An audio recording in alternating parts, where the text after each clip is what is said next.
Reviews. The editor of a delightful San Francisco magazine called Now has written a treatise on financial success, telling people to assert dollars want me every day, and to live in the thought that shining ore and rustling greenbacks are hurrying to find them. Any other desired object or aim may be treated in the same mental manner, while we also use practical methods to attain it. All the opulence of God belongs to His children. All happiness, peace, health, and usefulness belongs to us. God made no such thing as ill luck. Men made it by false conditions, false ideals, false thoughts, and false deeds. Ella Wheeler Wilcox in San Francisco Examiner. The dollar. This new law of Henry Harrison Brown's has given me new strength and power such as few could easily realize. Zero Hashnuhara, editor of Wings of Truth, London, Eng. I believe the idea that money wants you will help you to the right mental condition. Be a pot of honey and let it come. Elizabeth Town, editor of Nautilus. Man's the elm, and wealth the vine. Stanch and strong the tendrils twine. Though the frail ringlets thee deceive, none from its stock that vine can reave. The laws of this world are written out for him on every piece of money in his hand. Money, which represents the prose of life, is, in its effects and laws, as beautiful as roses. Not an instant would a dime remain a dime. In one it had become an eagle and in another a copper cent. For the whole value of the dime is in knowing what to do with it. Money is of no value. It cannot spend itself. All depends on the skill of the spender. He needs no money for he is value. Emerson. Preface to the first edition. To the reader. This essay upon the dollar appeared in Now as one of a series of 12 lessons entitled, Success and How I Won It Through Affirmation. It attracted much attention and drew out from its readers many letters. This appreciation has decided, Now, folk to reprint it in form for a wider circulation. This well conserves the purpose for which it was written.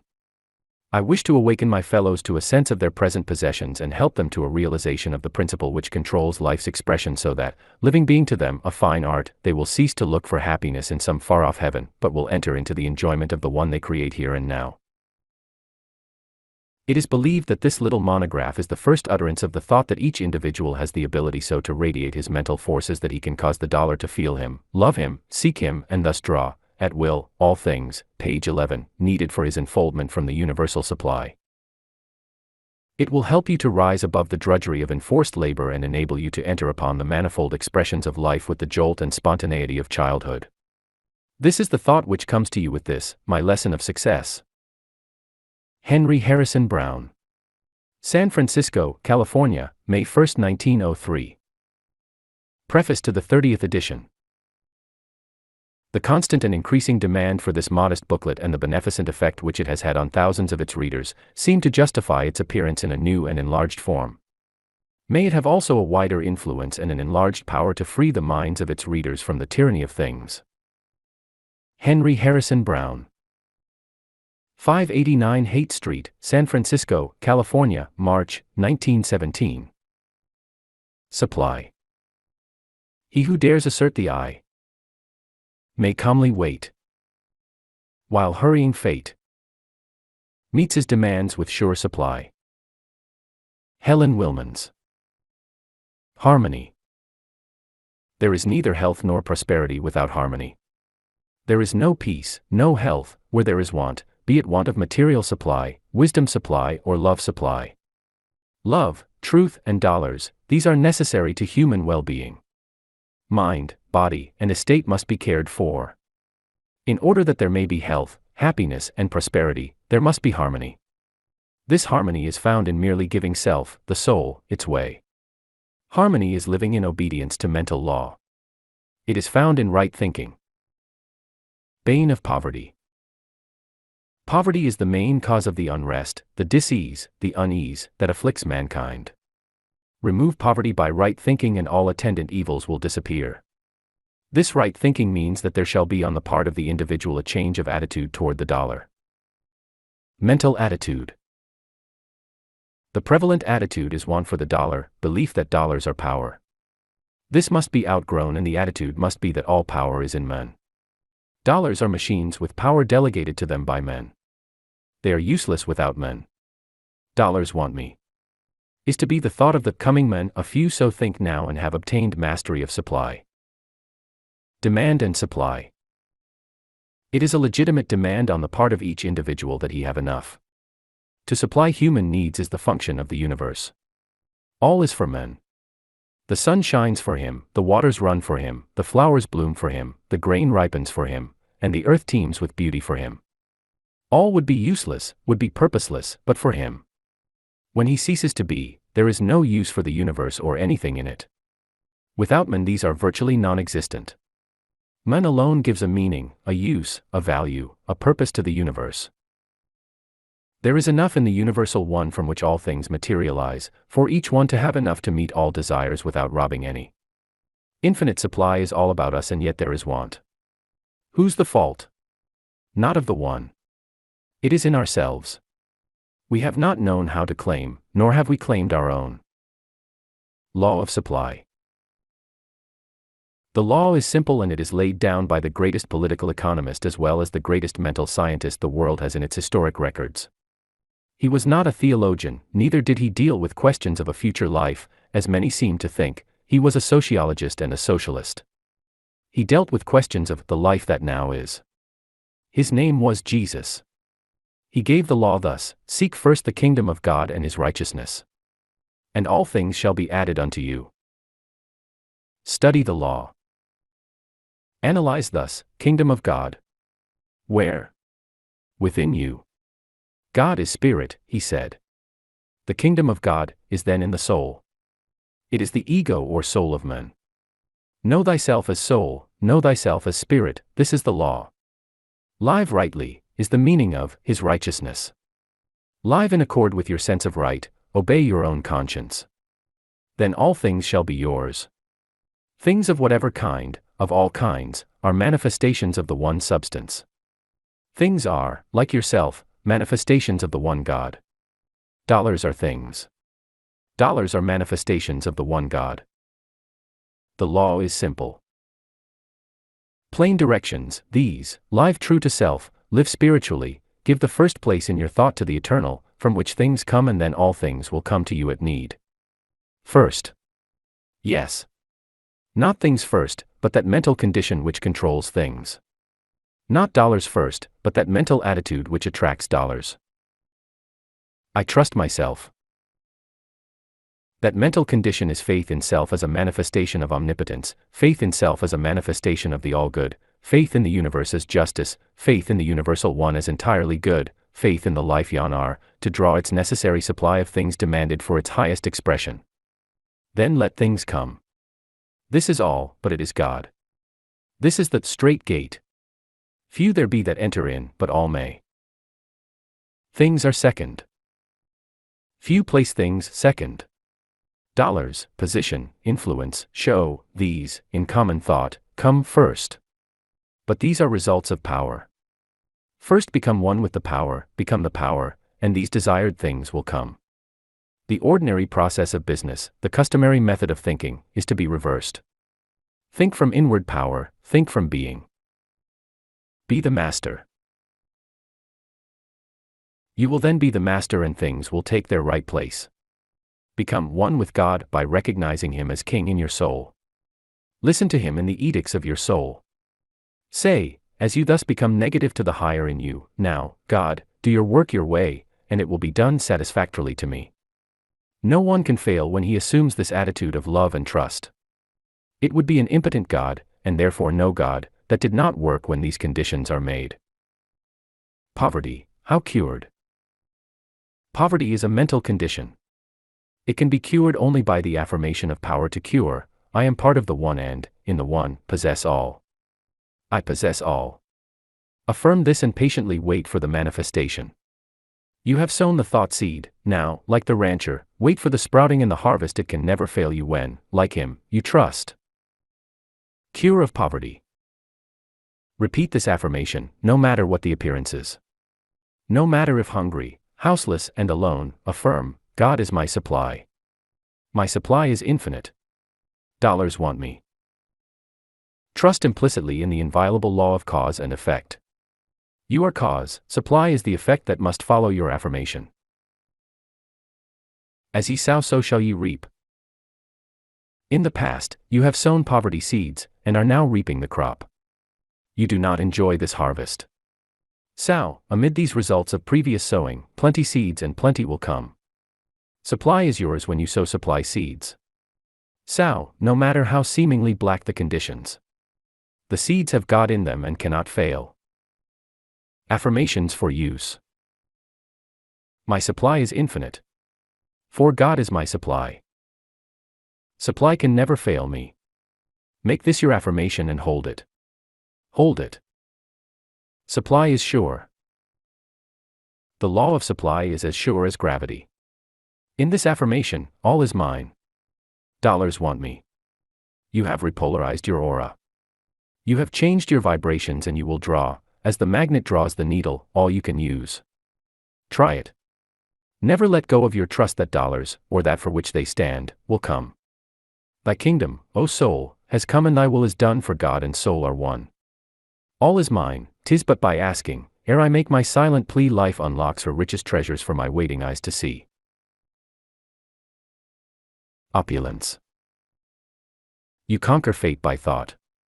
If you think the fatal thought of men and institutions, you need never pull the trigger. The consequences of thinking inevitably follow. Carlyle. The dollar's side. Personal ideals, of necessity, must differ, yet, since money represents objective power, its consideration must enter as a factor into every ideal of success. Money represents supply. It stands in our thought, for food, clothing and shelter, for books, pictures and companionship, for enjoyment, unfoldment and expression. Material supply is a necessity of life. The dollar is the concrete representative of this necessity. But the dollar also means opportunity for the realization of high ideals. The individual must be free and, until the necessities of life are assured, he is not free. Personal liberty. Thus the dollar stands for individual liberty. Personal liberty finds its basis in pecuniary independence. Financial independence and personal liberty bear very largely the relation of cause and effect.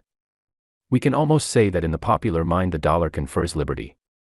In soul culture, a mental attitude of superiority to the dollar results in personal liberty. There is no liberty to him who feels himself limited by the want of the dollar. Debt is one of the most tyrannical of masters. Mackay well says, "The debtor is ever a shame-faced dog, with his creditor's name on his collar." There can be no liberty to him who feels the slavery of debt. Ideals of success. Into your ideal of success, therefore, there must be firmly built this ideal of pecuniary independence. This independence does not lie in freedom from debt, neither does it lie in large bank accounts nor the possession of property. Monetary success and personal liberty do not go hand in hand. Indeed, the average man of wealth is the veriest slave, enslaved to the necessities that his monetary possessions involve, and a worse slave to his fears. What is success? Success lies in the mental attitude that arises from that sense of personal power which meets every condition without anxiety. That cannot be called success which results in ill health and unhappiness, unrest, or fear. Eliminate these from your ideal and you have, as a necessary concomitant of success, financial ease. The new thought. In the old competitive thought, men sought business and wanted the dollar. Under the new thought, it is, seek first the kingdom of God and its right living, and all things necessary to my happiness will be added to me. The soul has only to exercise its drawing power. When the conscious mind lets itself be led or drawn, it will be drawn to what it desires. Desire is the magnet. Let it have its way. Trust in your own love of truth and love of goodness and never question. That you desire it, is enough. That you desire it, is evidence that it already exists for you on the soul side. Be passive to the desire and let it manifest. This attitude is itself success. What to think? Think positively, things belong to me. I am already possessor. They will come to me at need. Then let them come. If they do not readily come, hold no anxious thought about them. Having accepted truth that all is mine and that all desired conditions or things will manifest, keep on working in an equable, confident frame of mind, and let them come. Anxiety, doubt, mistrust show that you have not claimed them as realities but have held them as dreams or possibilities. Until you hold them as realities, they cannot come. The right mental attitude. Change your attitude toward business. Do not seek it. See it mentally already yours and let it come. Attend yourself to details as they come to the surface. Consider business a principle that will run, as runs a mountain stream, when you remove your conscious will from it.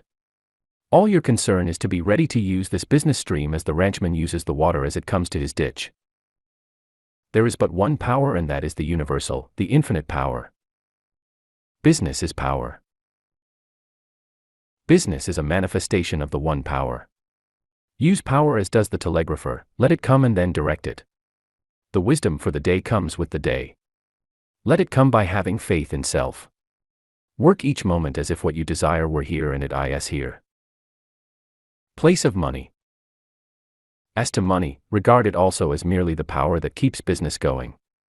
Welcome its coming and rejoice at its going. It never does its work until, like water in the stream, it has passed under the wheel. The hoarded dollar does not work and is of no real value to you. The dollar you spend is the only one you really have, for by the experience of spending it you gain a growth, an enlargement, that is yours forever. You are power. Money is only delegated power. You direct its expression. Change your attitude toward money. It is not the almighty dollar. Almighty power uses the dollar. Say to the dollar, I do not need you. You need me. You are of no use until my brain and hand use you. You wish to be used. You come to me that you may be used. I do not need a dollar. Dollars need me. Assume this mental attitude and see what a change it makes for you. When you have changed your aura, dollars will be drawn. You need not think of their coming, for they will come to you through the opportunities which this new mental attitude will reveal to you. Think only of using them. Mental attitude towards dollars. Change your attitude towards the dollars you have. Tell them they are of no use until they are expended. As you see them lying about, say to them, idle dollars, go to work. Go out and circulate. Each one of you go and pay 1,000,000 in wages and debts. When I need you, come back again. You are useless and have no value until you go to work.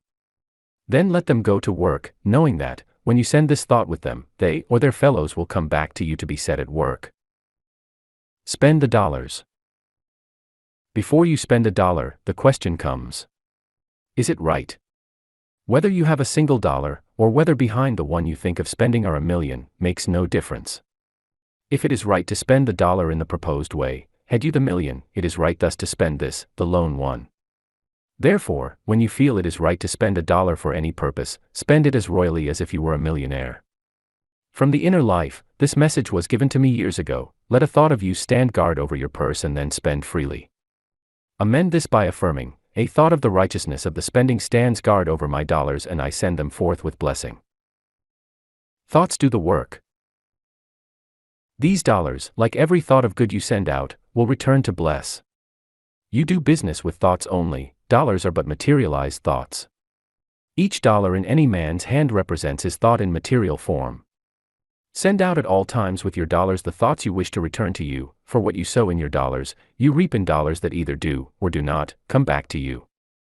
Put the thought of success, happiness, and health into every dollar that passes out and it will return so laden. Poles of thought. Having acquired the proper mental attitude, there is something necessary for you to do to draw the dollar. Your magnet of desire must have two poles. First, you must have something which the world needs and is willing to pay for. In this respect you must follow the law of supply and demand. You must honestly feel that you will give the dollar's worth for every dollar that you desire. Secondly, you must, in all sincerity, dedicate every dollar that comes to you to noble service. You can then feel that dollars want you, that through them you can give what you have of value to the world. Feel that dollars wish you to use them for the accomplishment of your purpose to use them justly. With this ideal, you can conscientiously invite dollars and they will come. They need your heart, brain, and hand that they may benefit the world. What are dollars? Dollars are manifestations of the one infinite substance as you are, but, unlike you, they are not self-conscious. They have no power till you give them power. Make them feel this through your thought. Vibrations as you feel the importance of your work. They will then come to you to be used. They will not come, nor can you in this thought draw them, to be hoarded. Use, helpfulness and happiness must be in your thought of success. This held firmly, perseveringly, as your affirmation, will turn the current of dollars your way. What to think? Your thought should be, I possess that which the world wants. Dollars want me to use them in scattering that which I have to bless. Use these affirmations persistently. Dollars love me. Dollars want me. I am ready to use dollars and they only come to me to be used. Make no limit as to the amount. Claim abundance. Claim all you can use for good, all that is needed to enable you to be useful and happy. Abundant supply, be your demand. Time a factor. In all your self-culture, you are to remember that time is a necessary factor in unfoldment. It is not a measure of duration. This mistake of measuring time by the figures on a dial will never do in this culture. Time is to be measured by growth. Some may grow more while the hands count 24 hours than others in 10 times that. Take no thought of time. You have all there is. You are spirit, or mind, if you prefer the word, and have all eternity. Seeds require time to germinate, grow, leaf, bud, bloom, blossom and fruit. Each thought, each change in your ideal, is a seed. It will follow nature's line of evolution. You will require time as you change your attitude. A period will be required to change your vibration so that the dollar will feel you and learn that it wants you. This period will vary according to your power of concentration and your fidelity to your ideal as couched in the affirmation, dollars want me. The thought field is first to be cleared of the weeds of the old thought sowing, and the seeds of the new must germinate and bear fruit in the garden of supply. Forget the past. Pay no attention to the old conditions. Keep it your affirmation, knowing that it is the gate to the reservoir and every irrigating ditch will fill as soon as water can come down from the reservoir to it. I want. The echo, I want dollars, must become still before the real sound of dollars want me can vibrate in your aura. Know, as the merchant knows that he has that which the people want, that you have that which dollars want. In your thought, in your hand, in your life, advertise your purpose to the dollar. Tell it that it wants all these, that without you, it has no power, that, without you, it can do nothing. Tell it that all that it wants, you have, that it will come to you that it may accomplish its mission. Then, like a patient merchant, wait for your customers. Dollars will soon flock, as do customers to a bargain counter. The want column has attracted them. Use here only the same common sense, perseverance, and patience the successful businessman uses, and dollars will find their wants supplied in you, and you will find supply. Fundamental considerations. Consciousness of want. God hid the whole world in thy heart, says Emerson. This fact man has been long in perceiving. From caveman to 20th century millionaire, the propelling force has been a consciousness of lack. I want food, said primitive man. This drove him to activity and led to his unfoldment, for it awakened in him a consciousness of his ability to supply that want. It led him to recognize the fact that food already existed. He did not, however, reach our higher viewpoint. Neither has the 20th century millionaire reached it, for he still shares that primeval ignorance and says, I want dollars. This little book is a call to him to leave that primeval attitude and come up onto this higher plane where he will hear the world's work calling to him, I want you. Necessity, the spur of unfoldment. In the development of man, necessity has been a big incentive. Necessity has driven the wheels of progress. Animals also feel the spur of necessity. But there is in man a plus, the imagination, a psychic quality, which has been a stronger factor in his development than has been animal necessity. This power of imagination differentiates him from the animal, lifts him above the animal plane and makes him man. The ideal. It was imagination that led the caveman to paint his face and to carve pictures on bones. The ideal, the haunting dream of the better, floating before him, has lured him on to thought and action. From the animal matrix, the power of the ideal drew forth the human. Necessity drives, the ideal draws. As the ideal develops, so does its power to draw develop. When man in his unfoldment shall have left the animal entirely behind, he will know no necessity, but will in all ways live from the ideal. Then there will be neither necessity nor want. Brutes want, man has.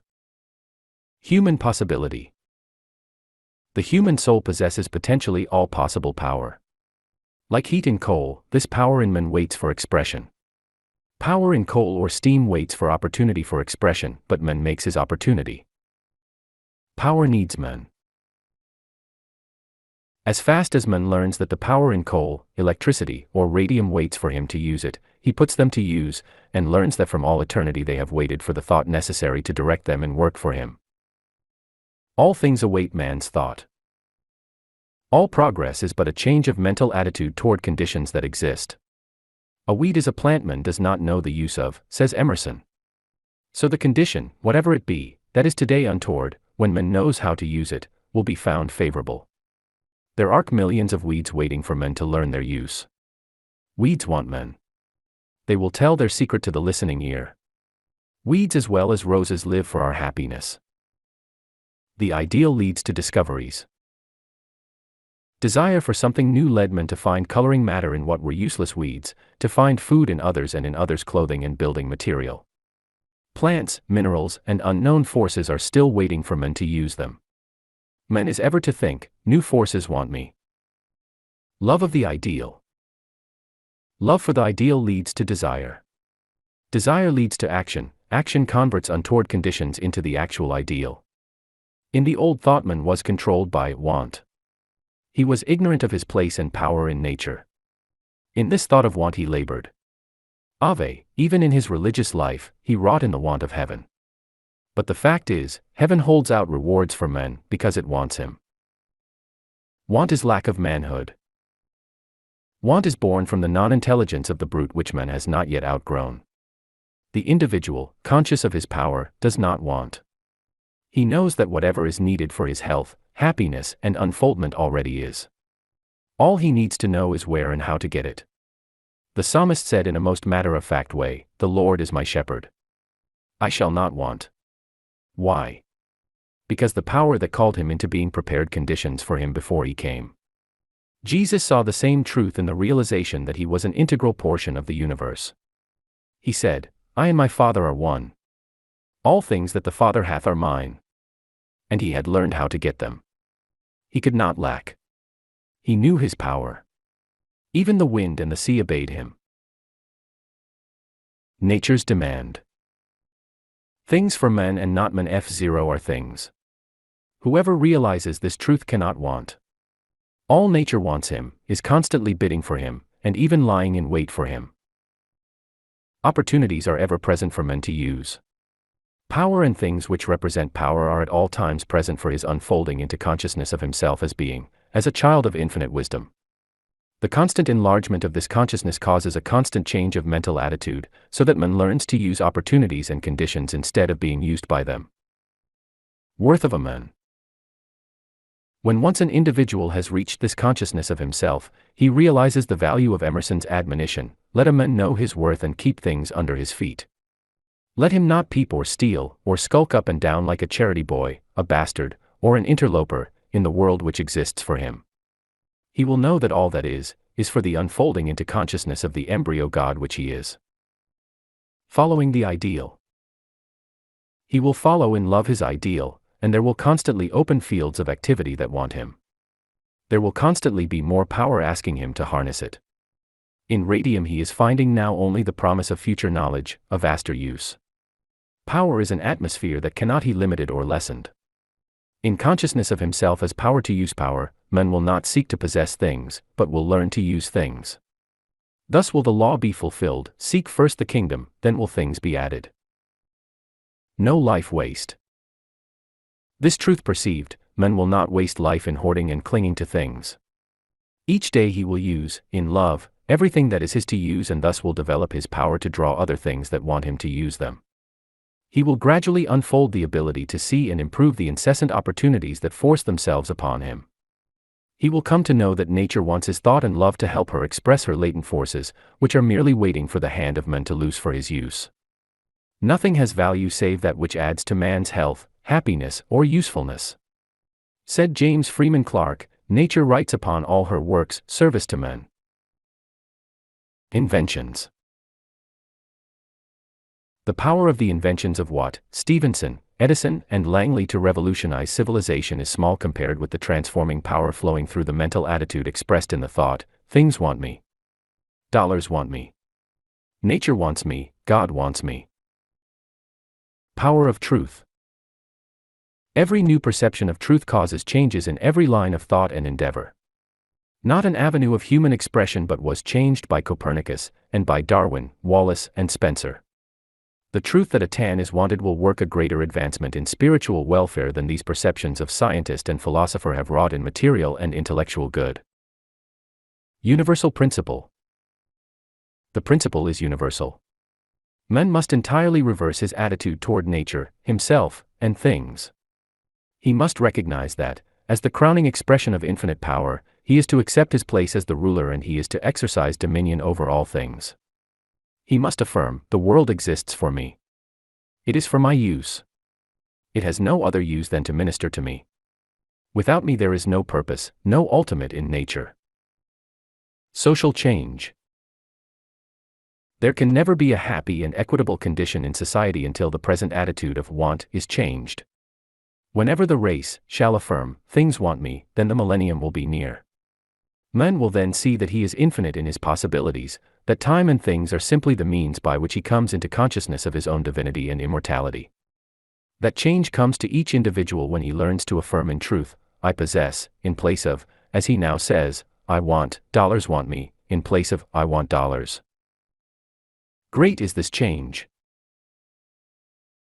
This change is so great that when proposed to the average man he no more sees the principle and its import than would the boy by Franklin's side have understood him, had Franklin said that the lightning which he was drawing from the sky would run streetcars and drive automobiles and airplanes. Dollars want me will work a no less marvelous change in the world's social life. Criticism. I am aware that the principles of this little book are an easy mark for the humorous or satirical pen of the superficial critic. Plain as my point of view is, the blind critic can easily miss it. And the point of view is all important. The position of the book. I affirm the infinite possibilities of the human soul.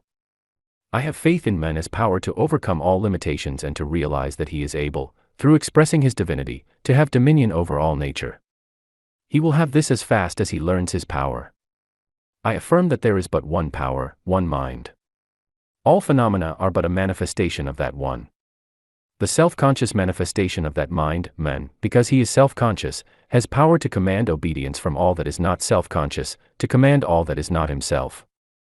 Money, being a part of all and also being a creation of human thought, is subject to human will. All this my critic may not accept, and consequently he will look from the old thought point of view.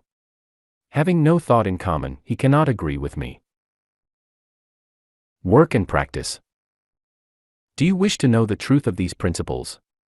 Practice them and await results. The final test is always, by their fruits ye shall know them. Practice is necessary. No ideal can be reached without great effort. Your desire must be accompanied by earnest work. Indolence will never draw. The magnet works or it would not draw the needle. Thought is work. Concentration and will and effort are necessary. Plan and stick. Accept the principle and then, as the architect plans and concentrates on his work till his house rises complete, for otherwise it would be a medley, so one must build an ideal of opulence and stick to it, no matter what comes, until he actualizes his ideal in the objective. It is no easy task to develop the faith that moves dollars. But it is easier than to endure the poverty. Let one be as persistent in thinking and declaring, I am rich, as he has been in declaring, I am poor. Let him with equal persistence say, I have dollars, as he has been saving, I want dollars. I will promise him that he will grow into that mental attitude of perception that will see and take advantage of opportunities to earn the dollars that lie all about him now unperceived. No man can do his best under the thought of poverty, under a thought of want. Knowing his ability, the workman does his best. Under fear, doubt, mistrust he can never do good work. The poor workman quarrels with his tools. The good workman knows he has the power and uses to best advantage his tools. It is always the mental attitude that determines success. Let that attitude be, business wants me. An instance of success. A gentleman in my class in Boston who furnished a noon luncheon to hundreds said, "Mr. Brown, I don't understand how dollars want me. Why did you select that location for your business?" I asked. "Because it was in the center of the business district and there was opportunity for me," he answered. "Surely," said I, "you have answered my question. You went there because business called you. Business wanted you. You said, 'Men want dinners and I go to furnish them.'" He saw the point, applied it, and thinking thereafter, "Men want dinners," drew men and increased his business. We radiate a mental atmosphere that is sensed and is potent. He who says, "I want your dollars," repels you. He who says, "You want my goods and I am glad to serve you," draws business. Rockefeller. When you realize the power of mind through concentration and right thinking, you will see that the great financiers each unconsciously applied the law which this book teaches. I have this instance from some reminiscences which Mr. Rockefeller has published. As our success began, I seldom put my head upon the pillow at night without speaking a few words to myself in this wise: "Now a little success, soon you will fall down, soon you will be overthrown. Because you think you are quite a merchant, look out, or you will lose your head, go steady." These intimate conversations with myself, I am sure, had a great influence in my life. I was afraid I could not stand prosperity, and I tried to teach myself not to get puffed up with any foolish notions. Talk to yourself. Treat yourself as teacher and pupil, as doctor and patient. With constraining directness make your affirmations to yourself. Only thus can you open up the sources of infinite power that are within Vaughn. This talk in E is best done in formulas positively expressing I am. Affirmations for success. The teachings of preceding pages have been necessary that you, my reader, may fully understand the principle of affirmation. Now I will give you some examples in the way of affirmations that, if you will repeat them until it becomes a habit for you to think along their lines of thought as automatically and persistently as you have in the old lines, will so completely change your life expression that you will, in comparison with your past, seem like a new person. What to avoid? Avoid negative expression. Never use words that are not in line with your desire. Here are 3 expressions to avoid. I cannot afford it. It is common when one desires a thing and does not feel that he can expend the cash for it to say, "I cannot afford it." For what are the dollars in your purse? To spend. Can you afford to spend them? Is it not that for which you have them? You do not mean that you cannot afford. This thought makes you the servant of the dollar. What you really mean is, I do not feel that this thing is the one I can best buy now. I prefer to use the dollar in other ways. This is the proper attitude of mind. In it you continue to be the master and the dollar is subject to your decision. This may seem like a very little thing, but it is the most important thought you can apply in your career for success.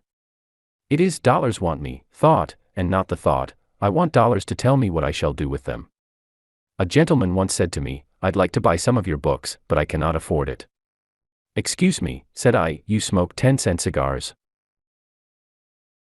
"Certainly," was his reply. "At least 5 a day, sure," he said. "You can afford them?" "I do." "Then you will pardon me. You should have said, I can afford to buy some books if I decide, but I prefer to spend the dollar for cigars." This is your privilege. Exercise your personal liberty and be master of your pocketbook and say, I spend the dollar as I desire. I have spent so much.